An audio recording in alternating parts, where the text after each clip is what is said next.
so we can go ahead and get started. So I wanted to thank everybody for joining today. We have a special treat for today's call. We're going to do a live interview preparation with some mock questions in it. So my name is Angela Priest. I am the COO here at Alma. I run our job search and coaching programs. So I kind of oversee all those happenings. I come to the table with over 20 years of experience as a hiring manager. I know the ins and outs of hiring. I've built hiring processes. I've trained hiring teams. I've managed hiring managers. So what we're looking to do today is just kind of peel the doors back on how hiring managers think about what you're doing, what you're saying in interviews, so you all can have some insight in how to better prepare when you get interview requests. I want to thank especially our special guest, Divya. Today has raised her hand and taken the brave step. Thank you actually for having me. She's taken the brave step of doing this in front of all of you. So thank you, Divya, for being a good sport and kind of letting us put you on the hot seat today. Thank you, Angela, for having me. Yeah, you're very welcome. Just to give everybody a heads up, I'll mention it again at the end of the call. Currently, we are running a discount program on our job search coaching. It's our 26% for 2026, so 26 for 26 discount on our initiation fees through the end of December. So if you go through the call and this was insightful and you think you'd be helped by something similar, you can sign up for our coaching programs on our website. So that's at www.alma.me. So with that, we'll go ahead and get started. So Divya, I'm just going to go ahead and I'm going to do this like I would do any other coaching session and any other interview preparation session. So I saw that you sent over a role for a research scientist at I think it's Alnylam Pharmaceuticals. I think the A is silent, but I could be wrong. Okay, line of pharma. So tell me a little bit about kind of what draws you to that type of role. I'm interested. I'm very interested in translating research into real life patients, and this role specifically helps me to do that. The industry environment and this role specifically gets things from the lab to the bedside. The scale and collaboration and the interdisciplinary nature of this work and the possibilities of growth is what attracted me to this role. Awesome.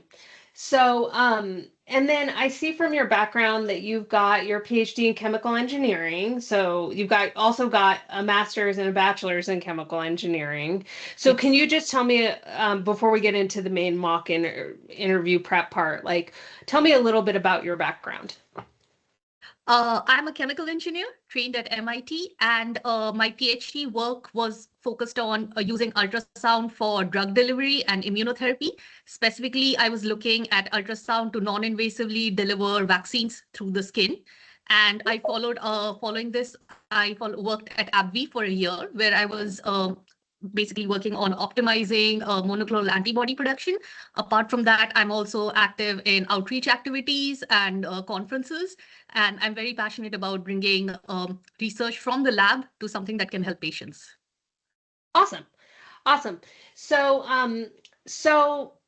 there's a couple of things to know about the interview process. So as you go through the interview process, different stages of interviews, the interviewers are looking for different things. So the first interview you're going to get set up with is usually with a recruiter. Recruiters are non-technical people. They work on behalf of the hiring manager, so they're also not the decision maker. Typically in the process, they work on behalf of the decision maker. And their role is basically to go out and find qualified candidates for the hiring team to interview. So they're going to ask some initial questions just to align on expectations. They're going to kind of assess, can you carry a conversation? That's one of the big things they assess for. If they put you in front of the hiring team, are you going to make a good impression based on the way that you kind of carry yourself, the way you speak and converse? Are you engaging? Are you interesting to speak with? That's one of the things that a lot of PhDs find a little bit shocking is that industry hiring is a lot less criteria based than academic hiring. So it's much more subjective. A lot of the hiring process is around how much they like you and think that they would enjoy working with you. The technical skills are kind of a cost of entry, like those are a given. But what they're looking for throughout the interview process is this person engaging? Is this somebody I would like to work with? Is this somebody who I find interesting and et cetera, et cetera? So one of the questions that they're going to ask you in almost every interview is, why do you want to work for this company?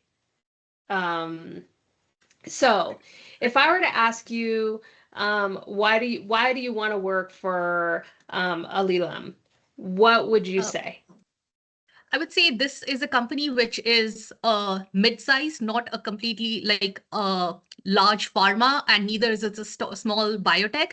The thing that drives this company's mission is innovation and getting innovative therapies, getting it to the patient, and which is one of the reasons why I feel like I'm very resonating with the company's mission in addition to the role. Okay, so almost every PhD I work with, when I'm preparing them to answer this question, gives me a very similar response to what you just said. They talk about how great the company is. The company knows how great they are. Okay, Yeah. like every candidate is going to tell them how great they are. Right. But what they're really looking for in this question is like, what links you to their mission? Like, how are you personally linked to their mission? The reason why this is important is because people who have a personal link to the mission of the company are going to be intrinsically motivated to do the work. They're going to show higher performance. They're going to tend to stay in their roles longer because they have that personal connection to the work. So I'm going to step back and like, let's step out of mock interview role for just a second. And I'm going to ask you, why do you do what you do? I'm very motivated to solve the unmet healthcare needs, and I do it because I have the knowledge and I'm excited in bringing my background into real world impactful solutions. And why is that? Uh, I I believe I have the right background and the passion and interest to work with people in a collaborative environment. And I like problem solving, especially in the area of healthcare. Okay. So there are lots of different ways that you can help people and you can help improve people's lives, but you talked about your passion for doing what you do. Why are you passionate about it? What like drives and motivates you? What's your personal motivation? Problem solving, and both in terms of the procedure and using my background, the procedure itself, problem solving puzzles, be that a long shot or a short range, working with like-minded people, and the final impact of actually having it improve somebody's lives. I guess all three of them are connected in what I like to do. Okay, so where did your love of problem solving originate? All through, I guess, right from school till the way to the way of college and work, everywhere, right from when I was a small child. I guess problem solving has been one of the curious things, and also scientific problem solving, I would like to add. There are many ways of problem solving. The thing that gets me most excited about is scientific and analytical problem solving. And why is that? Where does that come from? That comes from like I have like I feel like I like numbers and I can quantify things. I can see the metric of it having a better performance using my background and in my approach, and that is something that gets me excited. Okay. So when you're thinking about kind of the things that drive us, usually there's like a there's kind of like a pivotal moment where you realize like your love for something, right? I What was see. that moment for you where you realized you have a love of science? Uh, I guess, I mean, they're like, I guess I never thought of anything other than science and engineering. Engineering in general, the concept I like because it's about getting things more optimized and quantified.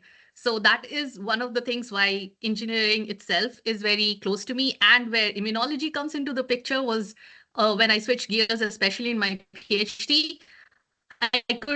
I was entering this field and I could clearly see how much I could do from an interdisciplinary point of view in making a human life better. Yeah. And so like so I'm thinking about it, and if I were thinking about like so I like working with startups, right? I love working with startups because oftentimes like they're the underdog, right? Right. And for me, growing up, I was always the underdog. I didn't have access to the resources that most people had access to in order to succeed. I was always met with barriers. And I had to learn from a very young age, like how to overcome barriers. Okay. And through that process, I learned that I could do anything that I put my mind to. And what interests me about startups is that startups like usually have a really great like mission drive, right? They're very mission oriented. Ma fa il mio Um, sottolineo. so they're very mission oriented, and that mission is it's an underdog story, right? A lot of times startups Right. are competing with the big guys and they Absolutely. have an unfair disadvantage. And so, like, that's what ties me to my work. So when I go in for an interview, Interesting. like you're Right. talking a lot about the work specifically. What I'm Right. trying to get at is Mhm. like I want to know like what drives you personally. A lot of people are Right. driven by problem solving. A Right. lot of people decide to go into immunology. A Right. lot of people like solving puzzles and working, right? I see. Yes. But like what is that thing that Right. drives you, like that motivates you on a personal level about what you do? Being able to get like using my skills in basically, I guess one thing is my inherent passion on working on impactful solutions. That is something that I'm very interested and central to me is like it does it have like a deliverable, and it's like, and it is also something which is make some difference. So Yeah. that is, I like to work on problems where the group or team group, as you mentioned, I would like to like working on underdogs or overcoming challenges. The fact that you work with such committed and passionate people, that is something I really am very interested in, like working with people like passionate, and it is easy to lose that when you go above like a big scale, because it's kind of one thing that I'm not very good at is doing the same thing again and again. So that Hmm. is another thing what is very I guess things that I'm not good at is doing, or I'm not very interested in, is doing the same thing Okay. again and again. I think I have a So, very creative and curious side. yeah, so you're very creative and curious, right? So, what we're doing here, we're doing a little bit of soul searching to kind of uncover and uproot those things that are really important to you and that drive you. So, when you talk about how you want to work with passionate people, and Yes. passionate people are often found in smaller companies, right? Right. Right. So, so that's going to differentiate you from like if I go into this company, I say, "Hey, you're a wonderful company," right? What you're looking to do is you're looking to tie between like your personal values, your personal motivations, and the company's profile and what they're doing, right? When you can clearly make that tie between those two things, um, what you're doing is you're de-risking you as somebody to hire.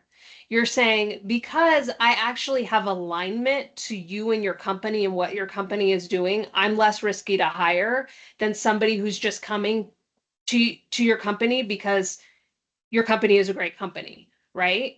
So I when see. somebody asks you, like, why do you want to work here, or tell me about yourself, or why are you interested in this role? It's much less about skills and much more about getting to know you. So if I come to you and I say, okay, hi, I'm Angela. I'm a Lean Six Sigma black belt. I've got my master's degree in marriage and family therapy, and I specialize in operational improvement. I want to work for your company because your company is going through a business transformation, right? So What is much your to do. reaction? What is your reaction to that? Yeah, I have a thing I wanted to attend at 6. Sorry. What is your reaction to that?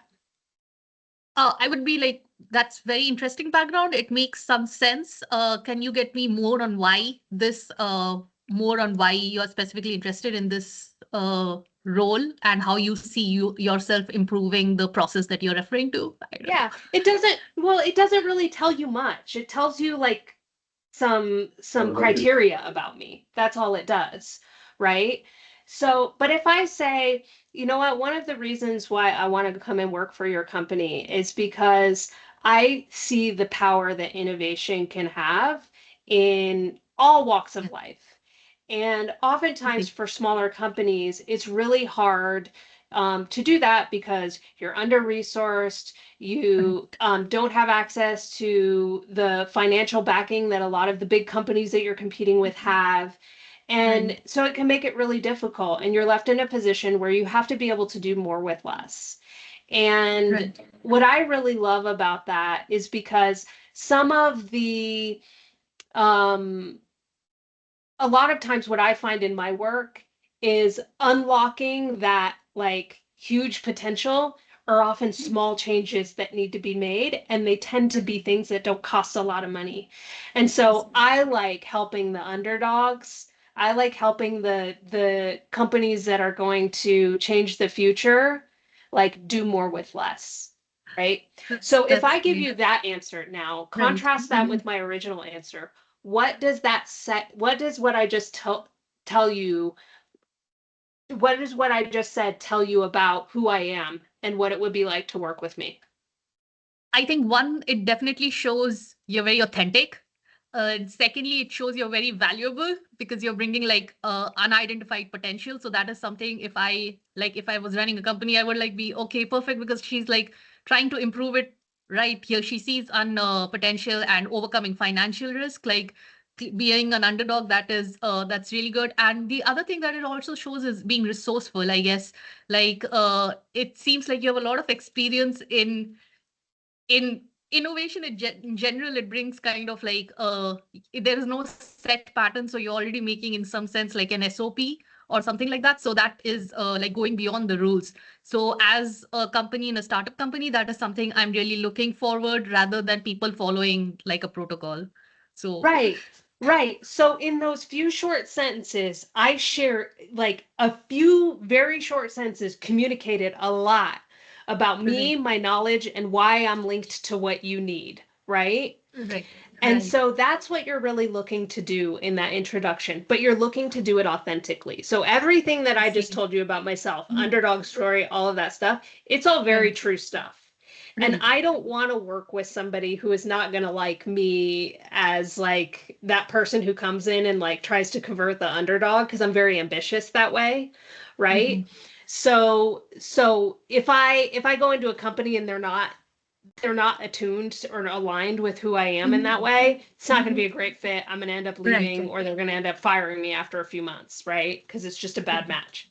Right. So you want to be authentic. And Mhm. so all of these questions I'm asking you about problem solving, about like what drives you, what motivates you, what interests you, like that personal connection, that's really important, because that personal connection is what establishes the authenticity, and authenticity breeds connection in the interview. And if you can connect to your interviewer, you're much more likely to get to the next interviewer stage.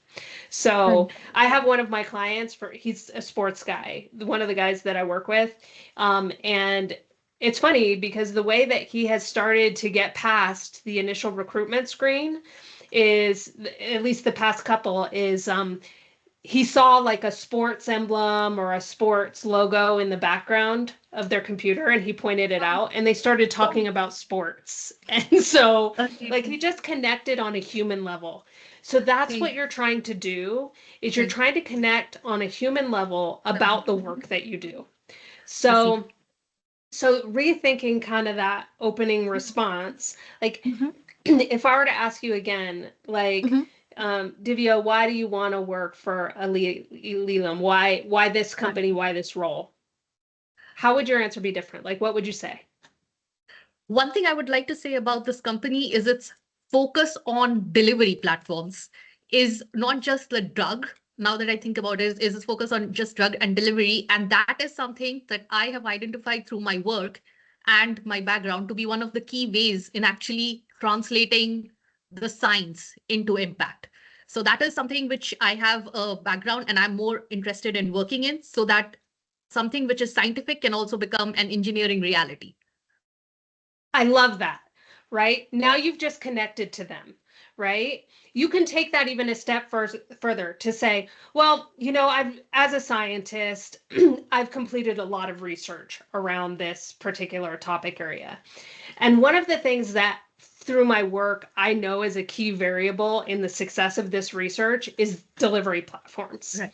Because without it, and then you might add some insight, like what happens without the right delivery platform, right? Then you've shown that you've got expertise, experience, and then you can say, and so when I look at the impact of science, like if you go back a few steps and you start at the platform level, you can have broader impact than just doing one study here or one study there, because now you're having other scientists take your research and use your research. So what really interested me about your company is the ability for me to come in and through my background, help you expand your reach and impact, right?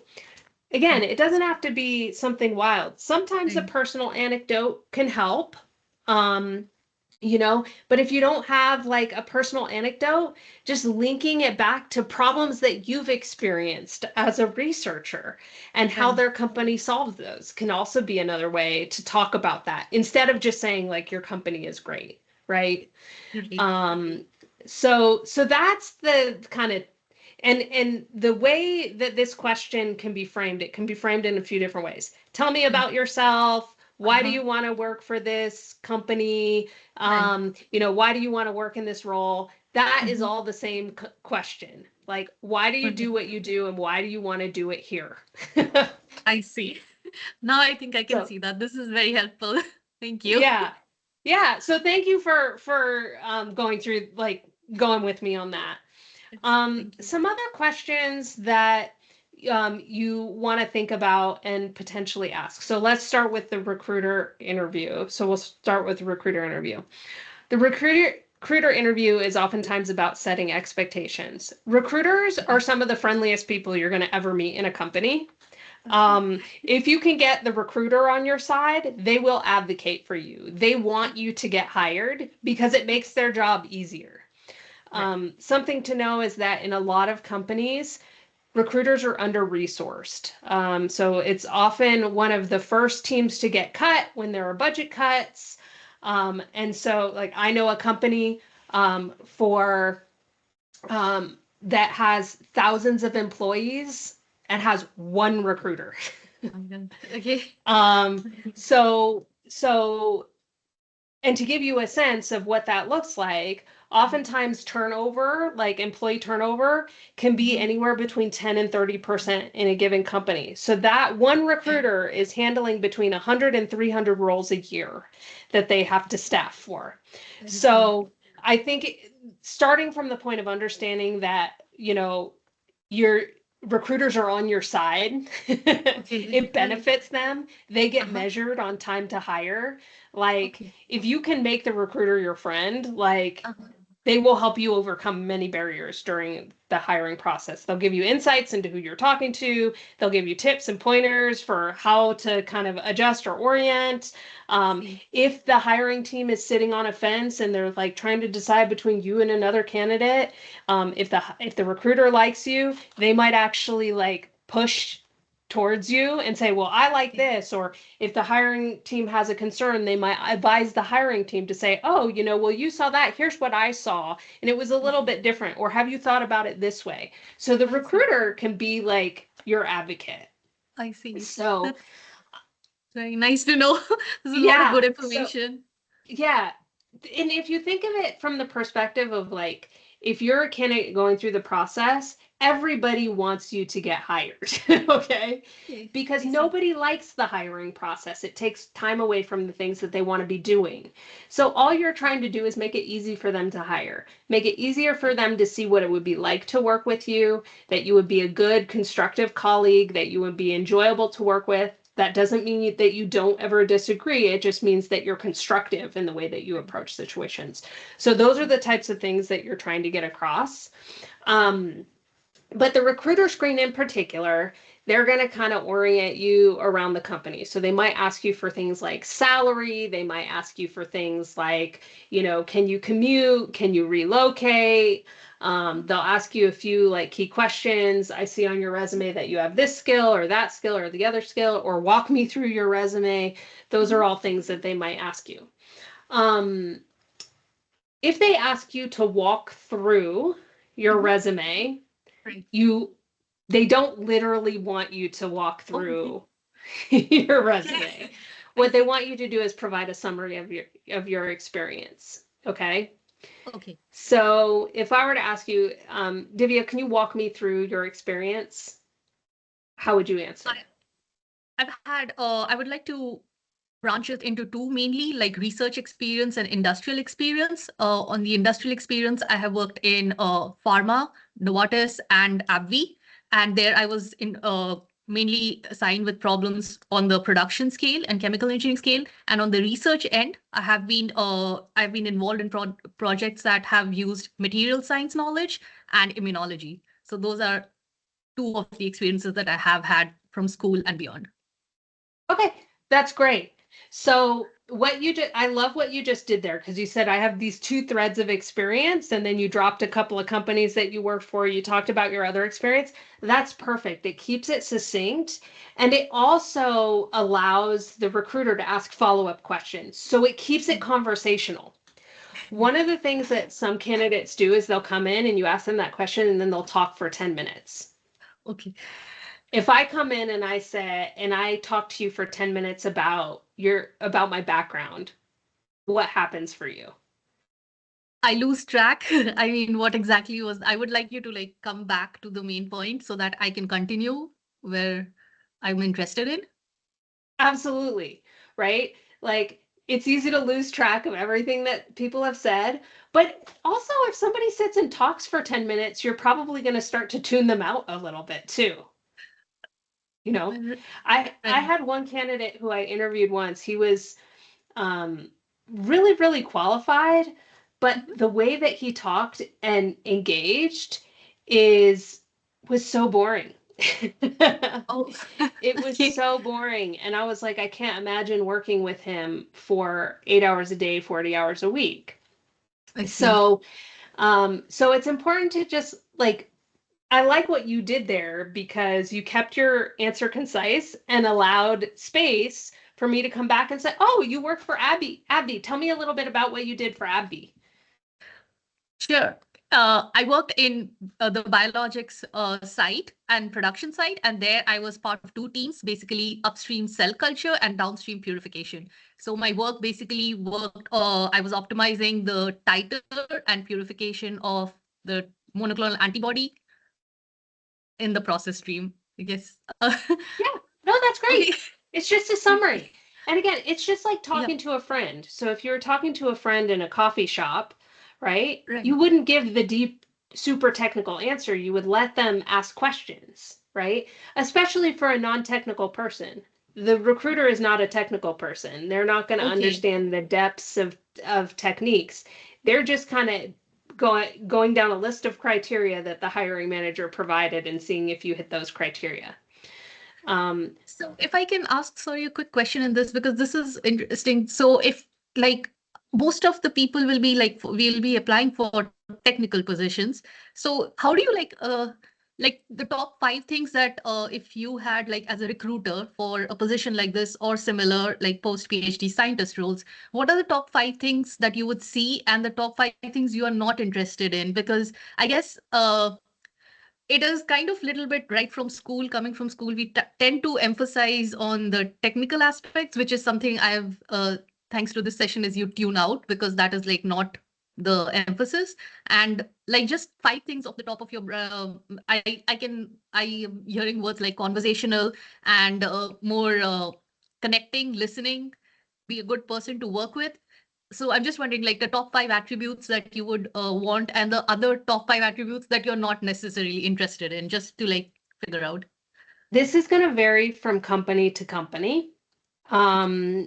But in general, there's two main questions that I'm answering as a hiring manager is, what is this person going to look, well, 3 main questions. What is this person going to be like to work with? Will this person get along with the team? So will they fit in? And do they have the technical skills to do most of the job? Right. So I don't even I'm not even looking for somebody who has all of the skills. That would be a perfect candidate. Those don't exist. But I'm looking for somebody who can come in and do most of the requirements of the job. Most jobs are going to require some learning, because you're going to have to learn how the company does things. You're going to have to learn about their products. You're going to have to learn about their protocols. You're going to have to learn about like their operating and team structures. So you're not going to come in knowing how to do everything in every company, but I want you to have the base technical skills, so that if I say, hey, I need you to go, run these assays for me, you can go and do it, or know what questions you have to ask to get the things that you need to be able to go do those things, right? So, but there's a couple of reasons why I'm looking for that. So I know a lot of academics, when I speak to them, they go, well, like, why do they have to like me if I've got all of the skill sets? There is actually a measurable performance increase when teams get along with each other. And one of the number one predictors of performance is how well a person experiences a sense of belonging within the team. So one of the number one predictors of performance in a business environment. So that's what I'm looking for. I'm looking for, are you going to get along with the team? And do you have the technical skills to do the job? A lot of those things, if you look at the job description and look at the responsibilities, are going to be listed out in the job description. So in the position that you sent me over, when it talks about responsibilities, it talks about, okay, develop and lead advanced in vitro and ex vivo immunoassay platforms, develop and optimize in vivo immune-related murine disease models, integrate and interpret multi-parametric flow cytometry data. Those are the 3 big responsibilities of this role. So you're going to want to talk about like in vivo, ex vivo, in vitro, in vivo, ex vivo. You're going to want to talk about having done those things before. You're going to want to talk about having done flow cytometry before. But then if you look down below in that job description, it says collaborate with platform teams. Whenever we're talking about collaboration, it's not just, hey, can you talk to people? It's, hey, can you talk to people? Can you get along with them? Can you influence them? Can you engage them? Are you somebody that they go to for information or advice or for help? So anytime you can talk about like that collaboration in terms of how you gelled with your team, like that's always good. And then the last one is, presenting findings and contributing to publications. So that's also like talking about, hey, I presented this thing or I did this thing. So and then it talks about excellent communication, collaboration, and interpersonal skills. So when we talk about interpersonal skills, it's the same thing. So because the team dynamic is so important, that those interpersonal skills are equally important to the technical skills. And we assess those interpersonal skills during the course of the interview process? How well are your interpersonal skills showing up in the interview process? And oftentimes it's just about keeping it conversational. How conversational can you make it? Interesting. If I like on the interpersonal skills, I think my experience, so this is something I'm curious about, like the communication, leadership, and interpersonal skills. My experience has been mostly like getting the interviewer to ask me like behavioral questions. Tell me a time where you led a team. Tell me a time where you had to like deal with a difficult team member or something like that. So I'm just wondering like what if are these similar questions that you would ask or different questions, and what would be a good answer for them? Yeah. Yeah. So I'm gonna reverse the question on you, pull a little Uno reverse. So I'm gonna ask you the question. I want you to give me the answer, and then I'll give you some feedback. So can you tell me about a time where you disagreed with a colleague? What happened and what was the outcome? In my recent AppV experience, I was a part of two teams, and within a couple of months into my role, my purification, I had two different managers, and they had different timelines and schedules. So there was kind of a disagreement between my manager in me spending post-lunch time with the purification team and pre-lunch time with the cell culture. I tried to talk to him that for the effective working of the project, I will need to devote the whole day to either cell culture and purification. And it took me some time to explain to him the process because he wasn't aware with the cell culture, how things worked over there. But once I could communicate that to him and I could tell him that this is good even for the purification project, that is when we came out with, okay, different days for different teams. Okay, so that's a totally fine response. So when they're asking for these types of questions, you want to tell it in a story format. So one of the most common formats is the STAR format: situation, task, action, result, right? You can also, there's another method called the 3 T's, but the way that you did it was very similar to the STAR technique. So you tell about the situation. Okay, so we were having a disagreement over the scheduling of these two teams and when I should be spending time with each of these two teams. The problem is that my and my manager wanted me to spend my afternoons with one team and my mornings with another team. The problem was that in order to effectively help these teams, I needed at least a full day. And so we were kind of disagreeing about the scheduling of it. And when I talked to my manager, what I realized was that he didn't really have an understanding of the full process that I had to work through and the amount of time that it required. So once I explained that to him, it helped clarify for him what the actual resource need was, and we were able to schedule my time with teams on different days. What was good about your response was that it's very matter of fact. Whenever you're talking about something like negative or something potentially inflammatory, you want to keep it as neutral, observational, and matter of fact as possible, because you don't want to come across as somebody who whines, complains, or just speaks negatively all the time, right?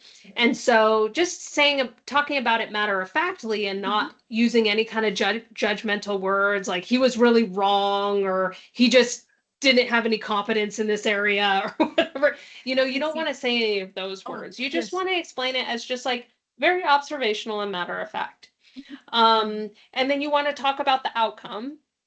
And the outcome is this. That is perfectly fine. It was a constructive outcome. So you want to choose an example that has a good outcome where it was resolved.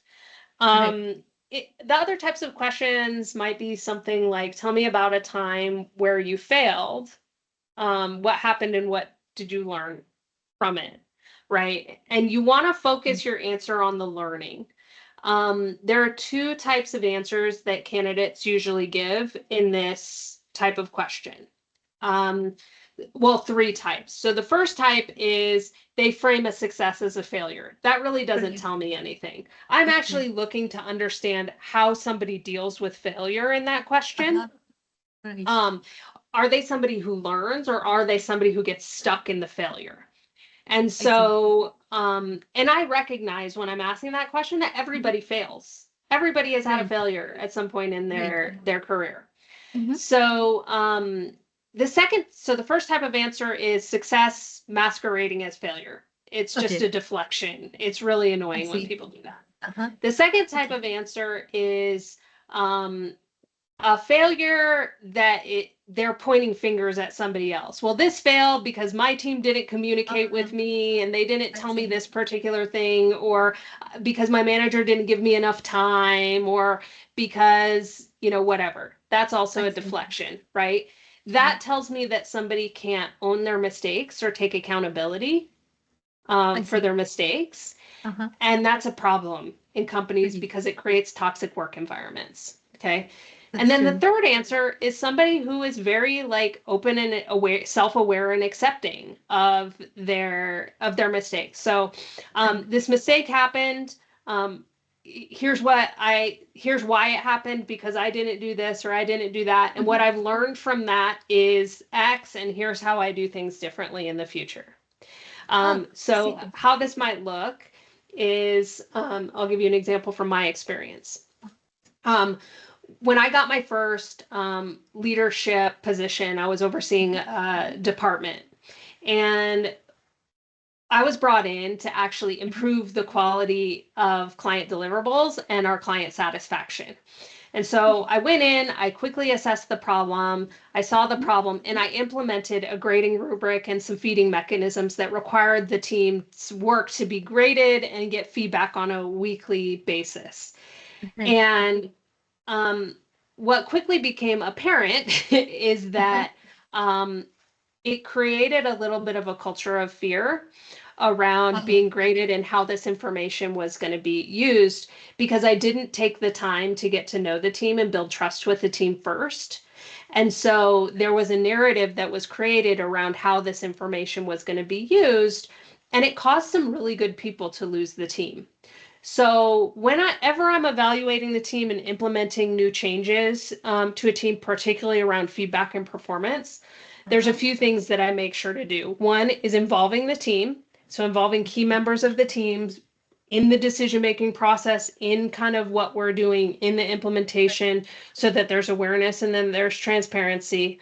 And making sure that I'm being very clear on how the information is going to be used. Right. So that's obviously a really bad Oh, failure. see. Like That, we lost big people, but I'm very matter of fact in it. It's something that happened. I can't change it, but I can learn from it, you know. that's that's very interesting. Yeah, I didn't see this as a failure. I mean, sorry, I'm not, I was thinking like, could it be anonymous in a certain sense? Like, the feedback, would that help, do you think? In the sense that I guess it seems like people are afraid with how you would use the metrics, and that would be like, I'm just wondering if you can do that in a more anonymous, constructive way, Yeah. like helping them Yeah, without hurting them. there are a lot of different ways to do that. I think in an interview setting though, all you're trying to do is show that, hey, I accept accountability for what I did and I can learn and grow from it. So the way that you experienced it right there is the same way that an interviewer is going to experience it. They don't necessarily experience it as a failure. They experience it as a learning, right? And Right. so like so I think sometimes in interview settings people get really fearful of talking about failures, right? But if you frame it up as an event that happened and then focus on what you learned from it, a Right. failure is never really a failure if you're learning from it, right? Because you're Exactly. growing. Everybody fails, everybody grows, Right. everybody learns. So you That's don't true. have to be worried about answering that question.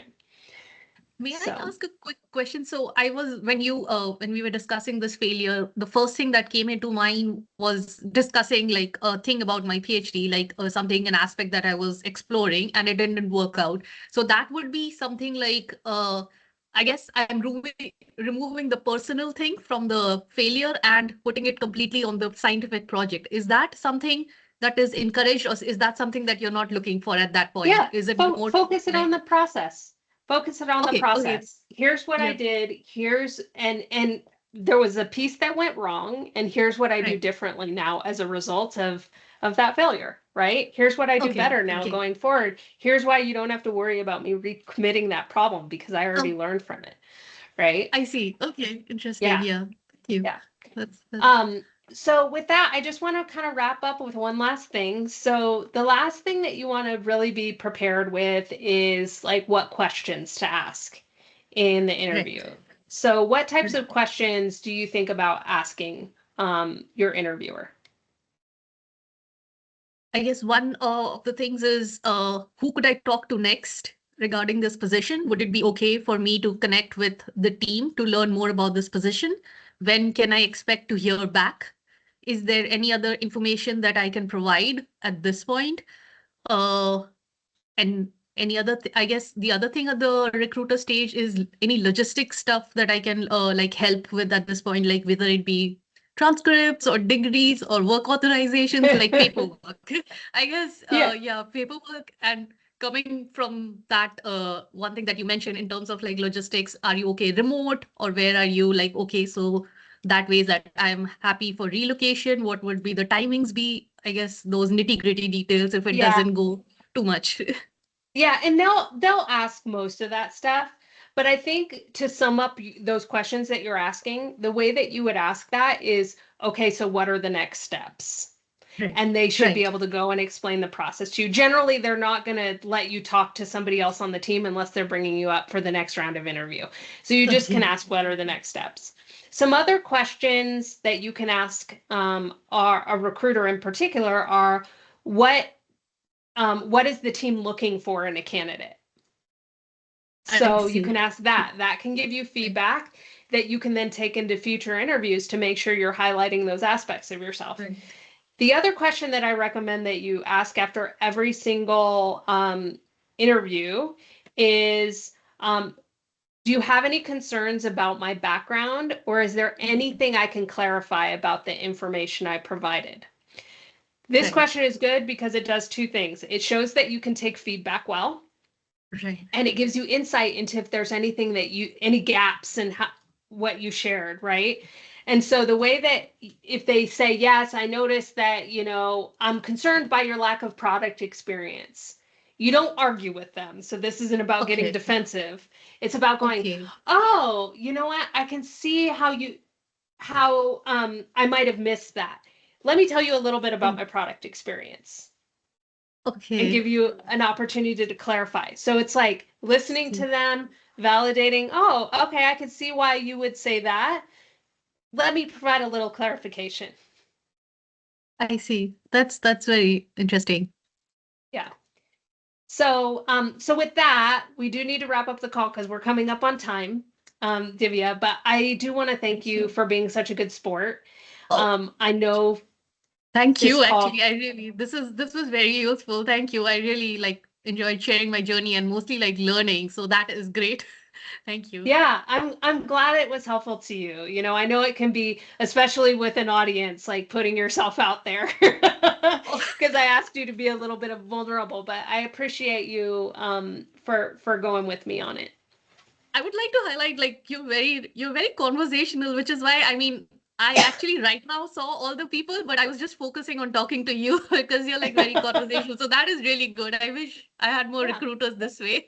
But Yeah, yeah, and this that's really is nice. this is what we do. And so as you go into interviews, one thing to remember is that your approach can change the tone and tenor of the conversation. If you're more conversational, they're gonna be more conversational. It's something psychologically that we do. We mirror the people who we're engaging with. So just a little quick pointer. So with that, I want to thank everybody for joining. If you found this helpful, we're going to be doing these sessions regularly. I do again want to mention this is the type of thing that we do in our job search accelerator program where we kind of help coach and guide you through the job search process.